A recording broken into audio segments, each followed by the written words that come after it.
Finn Balor's Twitter, Finn Balor's tweet, hashtag Balor Club, forever, capital letters over. Finn Balor, Roman Reigns is mad, Finn Balor with his fans, weird emoji. Oh, the emoji. What any of that means? Find out next on the most dedicated. What is going on, guys? As always, the great one and the WWE news are getting bigger and bigger. Every day there's something to talk about, so I might do a double upload today. I'm not quite sure. A lot of things are happening, and today is one of my favorite videos of WWE news because we have something funny, something savage, something interesting, and something, you know, just meh. Before I talk about it, make sure to hit that like button, support these series, not series, whatever the case may be. Make sure to go to my second channel, Greatness TV, after this video because that's doing pretty okay. Twitter, Instagram, all of these things. Probably, I don't do this a lot of times where at the first minute of the video I plug myself, but this is a news video and I think a lot of people are doing that anyway, so please. Production is set to begin on WWE Studios' The Marine 6, starring The Miz, Becky Lynch, and the WWE Hall of Famer Shawn Michaels. That honestly sounds like hitting a random button on WWE 2K18. The Miz, Shawn Michaels, and Becky Lynch. What's more random than that? The Rock and Aiden English with Big E? I don't know, but it sounds pretty good. I'm really happy that The Miz is doing this because it seems like he's one of these guys who would love to act, and he's acting. He came from MTV, so it's pretty good. And being an actor alongside with Shawn Michaels, I do believe that he's really enjoying that. I mean, imagine growing up watching WWE, wanting to be a WWE fan ever since you were just a little kid. And I know that The Miz's favorite was The Rock. I know that. But still, Shawn Michaels is a legend. I personally don't watch the Marine movies. I'm not even a fan of the action movies. As long as it's a comedy movie, I'm into it, but, you know, that's not my genre. WWE reportedly adding a 5th dual brand pay-per-view in 2018. How many total WWE pay-per-views will there be in 2018? So WWE are making a big 5 right now instead of big 4. Now the big 4 were Survivor Series, Royal Rumble, WrestleMania, and what else? What was big as well? Oh, SummerSlam. Obviously, SummerSlam. Now there are going to be 5. I think it was supposed to happen a long time ago because I think we all looked at the Money in the Bank as a big pay-per-view, and now it's going to be big 5. And what that means is basically we're going to have both brands on that pay-per-view. Now I'm not sure if we will have a 3 from Raw, 3 from SmackDown for the Money in the Bank briefcase. Hopefully we're going to have 2 briefcases because, you know, if one loses, at least we have hope that another brand will get a new champion. Look what happened with Corbin, you know, that's kind of shitty. So hopefully we'll get Raw briefcase, SmackDown briefcase. But if we will have briefcase, another briefcase, then women briefcase, another women briefcase, that will be too much. So I really don't know what I want anymore. It's really, you know, it's weird, but I'm happy that it's a co-branded pay-per-view. Now, what is the list of the WWE pay-per-views that we will have this year? Probably not very different, but let's see it anyway.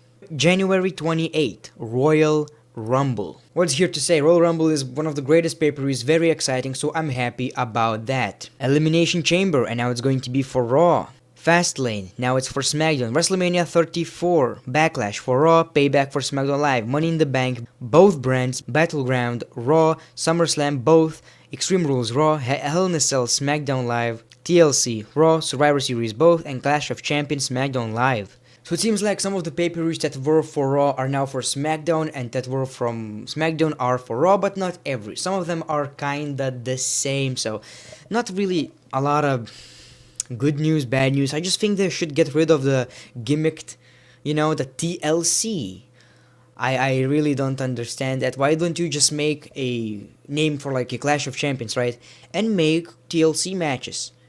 Or Hell in a Cell pay-per-view. Why would you do it a Hell in a Cell? Do something like a normal name, but once in a while, for like a battleground, for any pay-per-view, just put a Hell in a Cell match. That would be so much better, and it would be used much more often.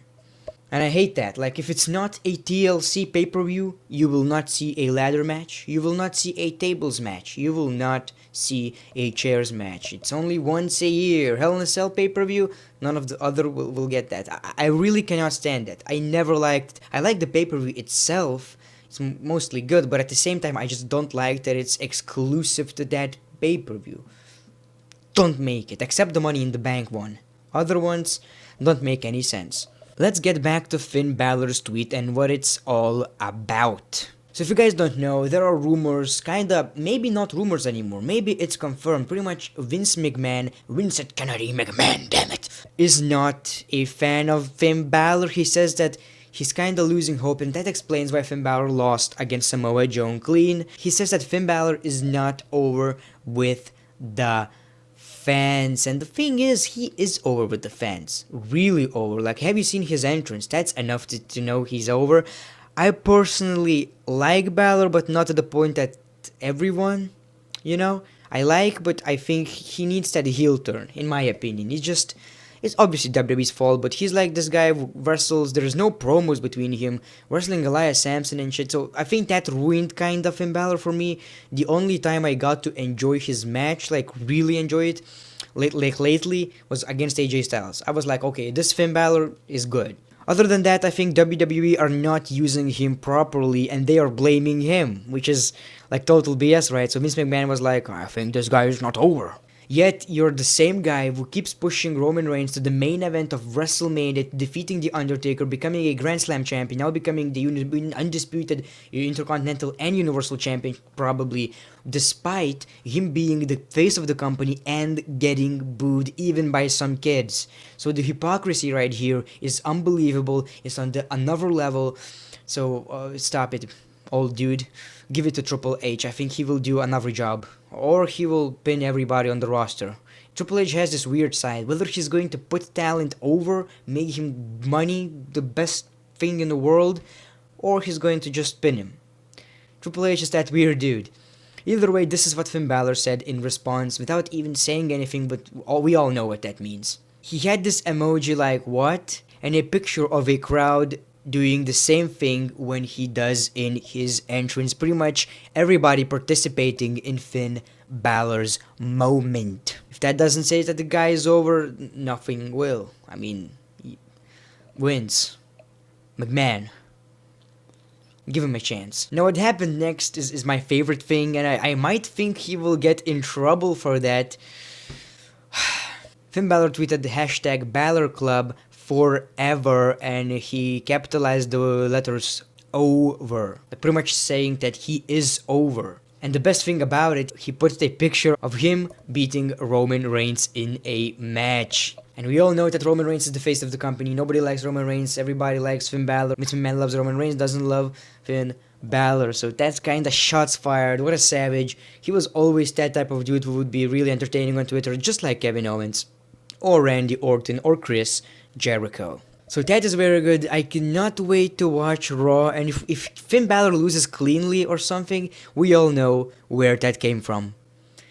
Oh man, I'm happy that he did, but at the same time, like, it's kinda risky, dude, it's kinda risky. Pro Wrestling Sheet is reporting WWE called up 5 of NXT's female stars because Vince McMahon felt the Raw and SmackDown women's divisions were stale. According to the report, McMahon made the call shortly after the Mae Young Classic took place, and Mandy Rose's name was the first to come up since they had previously pitched ideas for her potential debut in the past. It's worth mentioning that all of the debuts this week had people speculating this might lead to Women's Royal Rumble match. Pro Wrestling Sheet notes sources have not told them anything about the plans for the potential match, but it doesn't mean it still couldn't happen.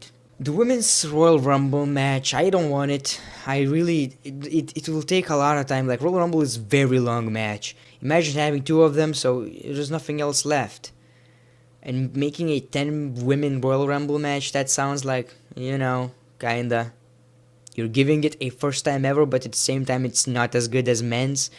I really don't want to see that. I don't really find any appeal in it, so it's a matter of opinion. I personally don't want a Women's Royal Rumble match. And Hideo Itami is coming to 205. As much as I think he deserves so much more, I kinda like the idea right now. At first I was like really against it, but now I think like, okay, the 205 sucks. It really swallows. Hideo Itami is that type of dude who could bring some attention to it. He's very good in the ring, so at least we will get to see something. Neville, there are rumors of Neville returning. I'm not quite sure how true is that, but if Neville returns, I don't want him in 205. Put him on SmackDown Live. Now put Hideo Itami as the next big thing on 205 because the guy deserves something. He deserves something. Anyways, guys, that's it for today. A lot of things happened. Let me know in the comments below. What do you think about all of this stuff? About the pay-per-views, about Finn Balor? I think that was the best thing that happened this week. It's really something. Hopefully, it will not go bad way because we know Vince McMahon holds these grudges. Blah, blah, blah. It's also worth mentioning that they don't want an announcer to stop before saying the following contest is scheduled for one fall, and the crowd shouts one fall. Vince McMahon doesn't want him to do that anymore.